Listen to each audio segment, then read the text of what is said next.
welcome to Fire Away, Rudner Law's online show focused on the employment law issues that matter to you. My name is Stuart Rudner. I'm an employment lawyer and mediator, and your host of this season 3, episode 11 of Fire Away. Just a reminder that Fire Away streams live online every month, and if you missed an episode or if you want to watch one again, they're always available on our YouTube channel, our Facebook page, on LinkedIn, and on our website. If you are watching live and you have any questions, we'd be more than happy to answer them. You can ask them by either posting a comment on Facebook or on YouTube or tweeting to @RudnerLaw. So today I am very excited for our last episode of 2020 to be joined by not one, not two, but 3 fantastic guests. My first guest is Michael Bach, the founder and CEO of the Canadian Centre for Diversity and Inclusion. My next guest is David Lahey, the founder of Predictive Success Corporation. And my third guest is Veronica Utton, who is a facilitator and talent optimizer with Predictive Success Corporation, as well as the managing director of Utton and Associates. So today we're going to be tackling diversity and inclusion in the workplace, what that means in today's virtual workplace, as well as what it means around the holidays, what employers and employees are doing and what they should be doing. So first of all, Michael, David, Veronica, thank you guys so much for joining me today. Thanks for having us. I am looking forward to a great conversation. So I was going to start off, and I'm not going to hurt anybody's ears by singing, but it's the most wonderful time of the year as the song that many of us get stuck in our head. But I've been saying this for years, that it may not be the best time of the year for everyone, particularly in the workplace. Inclusion is often a discussion around this time. And one of the biggest challenges is that depending on where you live within the province or the country or the world for that matter, people celebrate different holidays. There are different majority and minority cultures, and sometimes people are left out. And sometimes people, even with the best of intentions, make assumptions about what other people celebrate. And by doing so, ignore what is important to the people around them. So Michael, I'm going to start off with you. What issues have you seen in the workplace around this holiday time? Yeah, so one of the first things I think that comes to mind for me is around the fact that Christmas is a statutory holiday. From a legal perspective, there are a large population of people that celebrate Christmas, but of course there's a large population that don't celebrate Christmas. So that sort of starts to create some of the tensions. I think then there's just a lack of knowledge and understanding about various other celebrations, the largest of which, of course, are Hanukkah, which we are in the middle of at this point, or almost the middle. And then, of course, Kwanzaa, which falls after Christmas. We also have Christmas celebrated by Coptic Christians and people from the Eastern Orthodox faith that is celebrated later it actually comes up in January. Right. Lack of knowledge and understanding about the various holidays, and then on top of that is the sort of pendulum swing of political correctness where we fear using the word Christmas.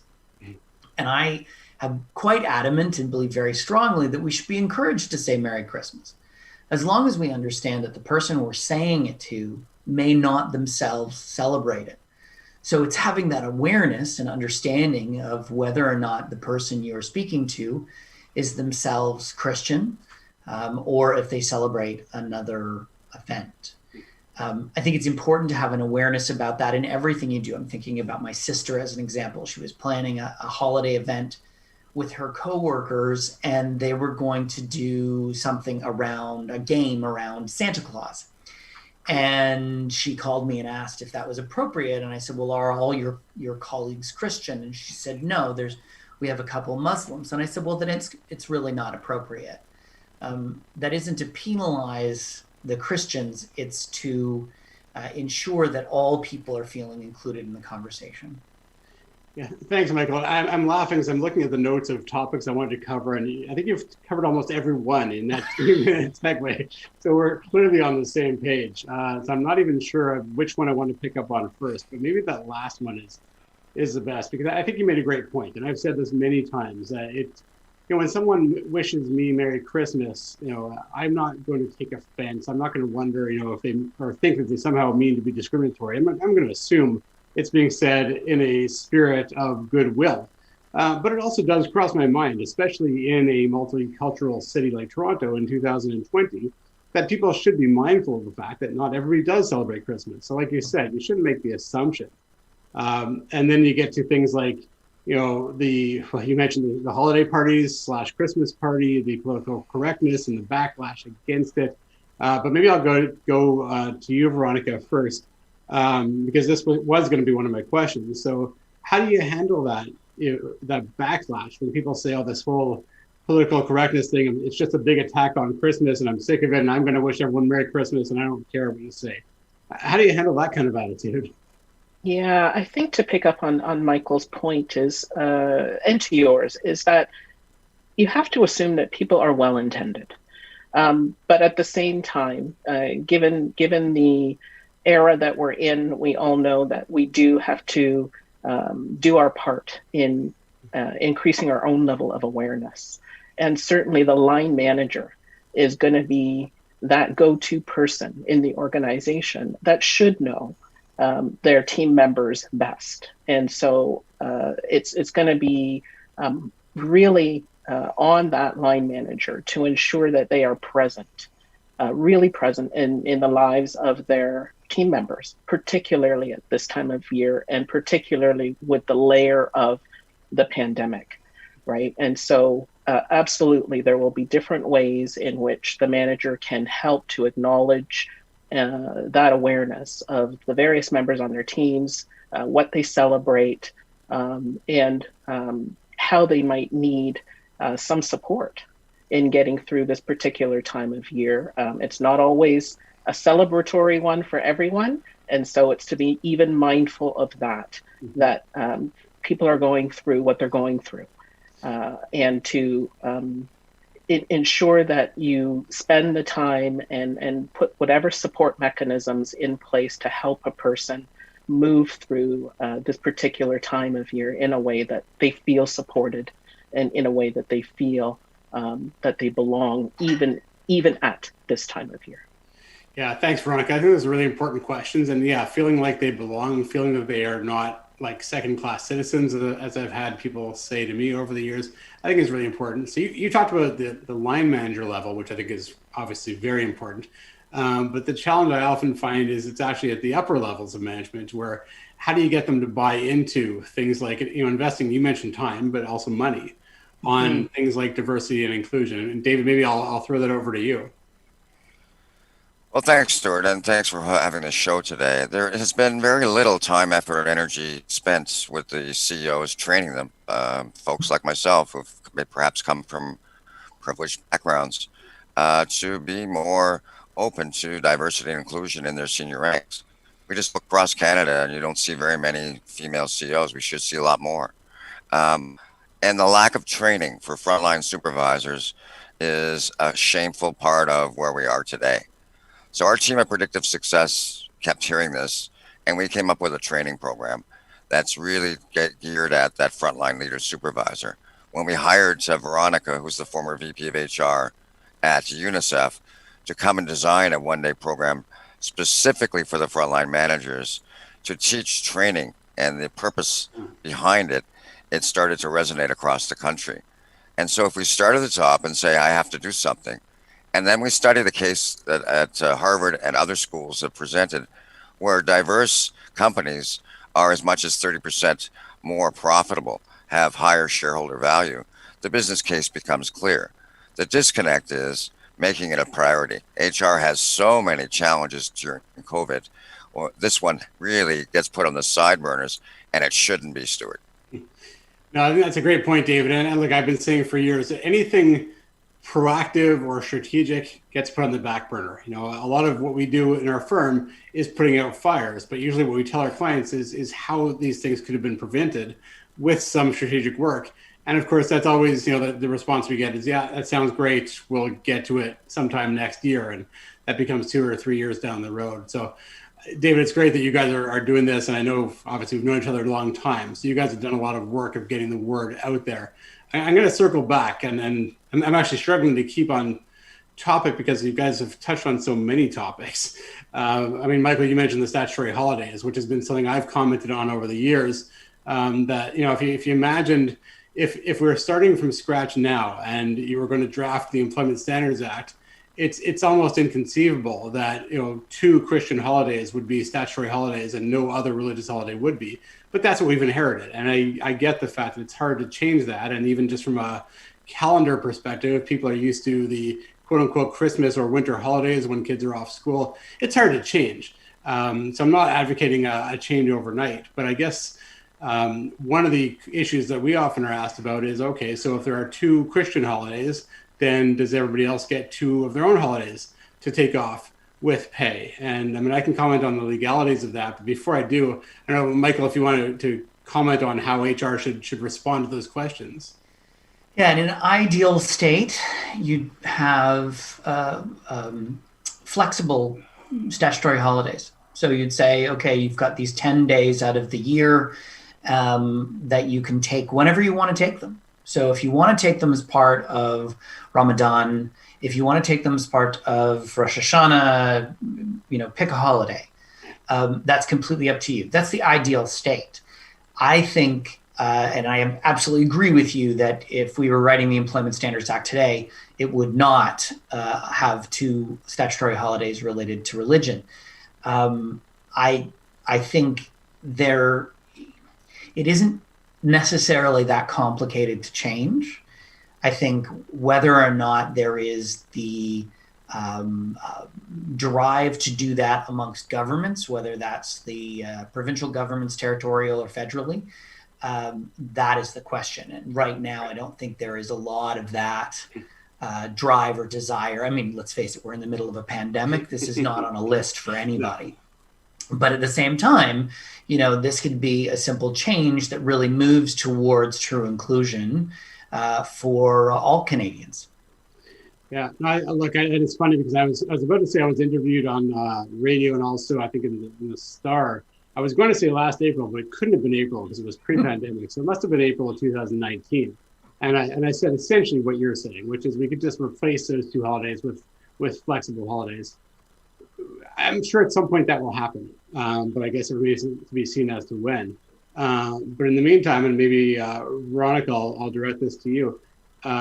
If an employer has someone come to them and say, "Look, I'd like to have a day off to celebrate my particular holiday, the same way everybody else seems to get Christmas off," how do you advise your employer clients to deal with that? Well, we know that employment standards deals with the minimum, and certainly organizations have the latitude to do more than just the minimum. So the organizations that I've worked with who are progressive, who pay attention to their diversity and inclusion mix, recognize that this is something they have in the power of their own hands. And so I've already seen in organizations that I've worked with where they offer that level of flexibility with their staff so that they can utilize the the leave days. They don't necessarily call them public holidays, but they'll call them sort of general time off days. And individuals can then work with their managers to schedule their personal time off in a way that still allows the organization to meet its objectives. So it becomes that level of engagement with individuals in the organization to have those regular conversations where you understand who your team members are and what's going to be important to them as it relates to feeling like they are truly part of the community of the organization while still meeting the needs that the organization is there to meet, whether it's to raise revenue or to service clients or sell products. They can still do it in a way that allows every individual to experience being themselves in an organization that they choose to work with. Yeah, and look, you made a great point, which is all of this comes down to communication. That's where it starts, and then being flexible. So I think that's a really important point. And again, to your point about organizational needs, I mean, it might be that it's a factory that just shuts down over the winter holidays. And so you can't have someone saying, well, I want to work on Christmas, but take another day off, because I'd be the only person in this factory, which is not viable. So you've got to take into account organizational needs as well. But there are ways to be flexible. I mean, we often get the question about, do we have to give non-Christians 2 days off? And the answer is no. The Human Rights Commissions have been pretty clear on that. But you do have to find a way to allow them to observe their religious holidays or religious obligations without a loss of pay. And so again, communication. It might mean that they work extra hours and then use the time off in lieu. There's lots of ways to achieve that, but a hard no is never a good starting point. But it's also important to understand what your obligations are. And to your point, Veronica, you can offer more. ESA is the minimum. What I find interesting is a lot of employers assume they have to offer more, which is perhaps not as bad as offering less, but it's still a mistake, which should be avoided by A, communication, and B, good legal advice and understanding your obligations. So, David, I don't want to leave you in the background for too long, so maybe I'll turn back to you. And I mean, you talked about diversity and inclusion at a more general level, which I want to come back to. I mean, we had the other really big story in 2020 was Black Lives Matter and a renewed push for diversity and inclusion, in society-wide and in the workplaces, in the boardrooms, et cetera. And of course, this has been an evolution that's been taking place for decades, and it's not going to change overnight. But as we said in our pre-show call, I mean, the media attention has obviously, petered out a bit, which it's always going to. But how do organizations make sure they don't just forget about this need? And as you said, the business reasons for diversity and inclusion. David, I think you're still on mute. CEOs that I talk with, and speak with, and consult, they really are about avoiding risk, and their boards are very worried about additional risk brought in. The lack of a training program on D&I is a certain risk for them that is leading to litigation. I mean, just look recently, the federal government was sued substantially, and there's a big lawsuit because their lack of D&I training for the frontline leaders and supervisors. So I worry about companies across Canada that do not have a diversity and inclusion program and the risk they're bringing in. A lawsuit, Stuart, as you know, is nasty, go on for a long period of time, and it costs hundreds of thousands of dollars. Of course, we'd bring in great counsel like yourself, but let's avoid that. I'd want you acting for me, but by having a training program, you really can have a better position to avoid the risk. And HR's really number one priority is to reduce risk for the CEO. And I'm so worried that so many companies do not have a D&I program set in place as we move into 2021. Yeah, and I got to jump on something you said, because it often amazes me when I suggest things like, updating your policies or a D&I program. And the answer I get is, yeah, it sounds great, but it's not in the budget this year. And then my usual response is exactly what you just said. Do you have a budget for a lawsuit this year, which will be a lot more money than what we're talking about? And then it's not optional, right? So I think that's a really important point for people to take home is, you can put off the proactive work for so long, but at some point you may not have a choice, and you're going to have a much bigger expense because you didn't make those efforts beforehand. I think it's a really important point. And Stuart, it's even covered by Ontario job grants. I mean, our training program, the government of Ontario will pay for 80% of it. So it is important.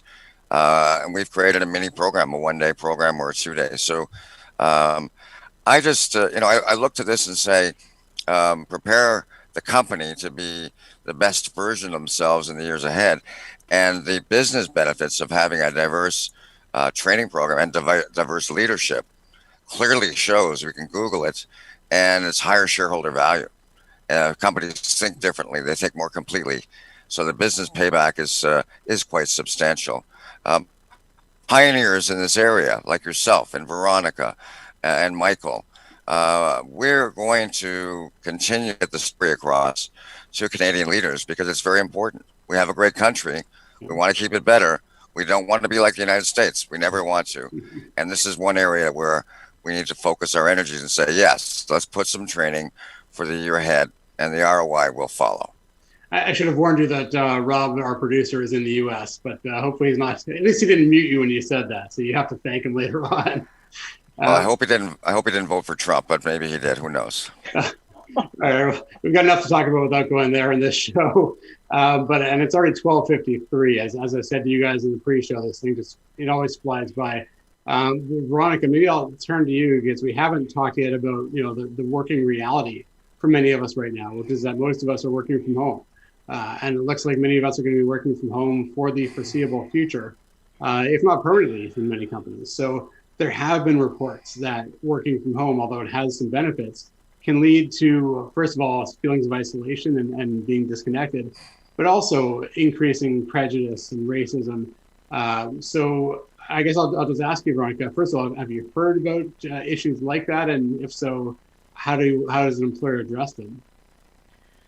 Well, certainly from my work in the educational sphere, students, for instance, are now feeling the crunch as not all of them will have access to the right level of internet or the equipment to allow them to do the work they need to do. And this is actually spilling over into the work world, is that there are individuals who were living on a tight budget in their roles who don't have the additional funds to expand or improve on their internet coverage. And so, and they may not have access to a laptop, the things that we take for granted. And so these individuals, in fact, are being alienated in a way that allows them not to participate fully the way they were able to prior. So they are feeling abandoned and excluded from certain elements of work life simply because they don't have the resources, the tools, or the capacity to bring those things to bear. So it is, again, I'm really honing in on the line manager today. It is incumbent on that line manager to pay attention and to check in with their staff on a regular basis and to do what they can within their capacity to open up those lines of access.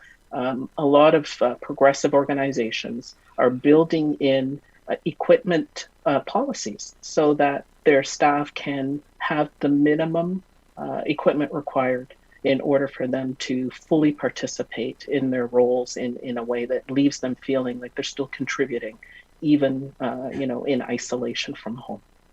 Yeah, I think that's a great point. And I mean, you hear the stories as well. Another one came out of the US, I believe. There was a woman who she was a single mom, I believe 2 kids, lived in a 1 or 2 bedroom apartment, and was fired because her kids were too noisy during meetings. So there's situations like that where clearly she hadn't decided she wanted to work from home. It was imposed upon her, and she didn't have an option. It wasn't like she had some large mansion she could have gone to or some other daycare alternative. So these are really important points, and it gets back to what you've said a few times, which is communication. So speaking of communication, we are just about out of time for the discussion. I'll give each of you maybe 30 seconds if any of you want to add anything more to what you've already said. Michael, do you want to go first? Sure. So, as you were talking about Black Lives Matter and the impact that it's had, we've seen a huge explosion in the demand for our training programs. We developed specific anti-racism training programs to address the needs, and the demand has gone through the roof. The question I always ask is, what next? So to employers, it's not as simple as, okay, we're going to roll out this anti-racism training and then everything will be great. I don't think enough employers really ask the question of what next? Where's the strategic plan?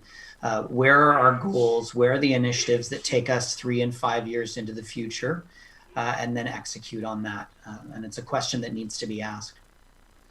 Yeah, thank you, Michael. You are very much like a lawyer. I gave you 30 seconds and you took about a minute. Veronica, how about you? Certainly, I've been spending a lot of time helping to build awareness. There has never been a better time for people to really be paying attention to, the Black Lives Matter platform. But still, there are organizations that are saying, well, I just don't have time. I can't fit it in. I don't have a budget. And as was mentioned a little earlier, if there's a lawsuit, you're going to find the budget. So I think it's incumbent on HR. This is their opportunity to understand the business they're supporting and to build a solid business case that a CEO simply cannot say no to. Very well put, Veronica. Thank you. David, do you get the last shot? I think I was about the economy firing out. A lot of new hires are going to be starting in January and February, and too many people are biased against names or color, race, gender. And so that's where we now need to, as CEOs, move to the use of predictive analytics. Fortunately, we have a survey called the Predictive Index, which measures core drives. We don't care about race, creed, gender, orientation. And it allows us to bring people into the organization that we may have not normally brought into, because we have to start with becoming more diverse at the entry point. And analytics, we've heard a lot about it, are your new friend. All companies should have an analytics solution. Great. Thank you, David. And that is all the time we have for our discussion. So I got to thank the three of you, David, Veronica, Michael. That was fantastic. So thank you again for joining me on Fire Away. Thanks for having me. My pleasure. Thank you.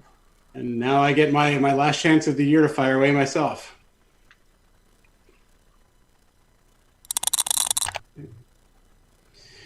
So every year around this time, I find myself commenting on workplace issues that arise out of the holidays. And on the bright side, this year, most organizations aren't going to have to worry about inappropriate behavior at the holiday party.